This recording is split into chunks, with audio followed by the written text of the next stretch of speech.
তদবির বাণিজ্য সহ বিভিন্ন দুর্নীতির অভিযোগে স্বাস্থ্য উপদেষ্টার সাবেক দুই ব্যক্তিগত কর্মকর্তা এবং এনসিপির সাবেক নেতা গাজী সালাউদ্দিন তানভীরকে জিজ্ঞাসাবাদ করেছে দুদক। তবে জিজ্ঞাসাবাদ শেষে নিজেদের সম্পৃক্ততার কথা অস্বীকার করেন এনসিপির সাবেক নেতা গাজী সালাউদ্দিন তানভীর। এর আগে সকাল 10টায় দুদকের সেগুনবাগিচা কার্যালয়ে হাজির হন তারা।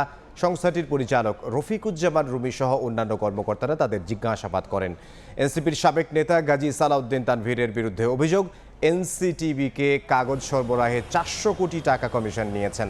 এছাড়া ডিসি নিয়োগে তদবির সহ নানা অভিযোগ আছে এনসিপির সাবেক এই নেতার বিরুদ্ধে। অন্যদিকে স্বাস্থ্য উপদেষ্টার সাবেক দুই ব্যক্তিগত কর্মকর্তা তুহিন ফারাবী ও ডক্টর মাহমুদুল হাসানের বিরুদ্ধে তদবির বাণিজ্য, টেন্ডার বাণিজ্য সহ নানা অনিয়মের মাধ্যমে শত কোটি টাকা সম্পদ অর্জনের অভিযোগ রয়েছে।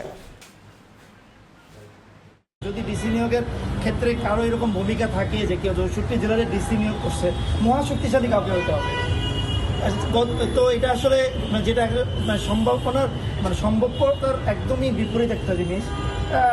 যারা বোঝে আর কি এই জিনিসগুলো তারা হাসিয়ে যাওয়ার সংবাদ শুনে, যেটা আসলে সম্ভবই না।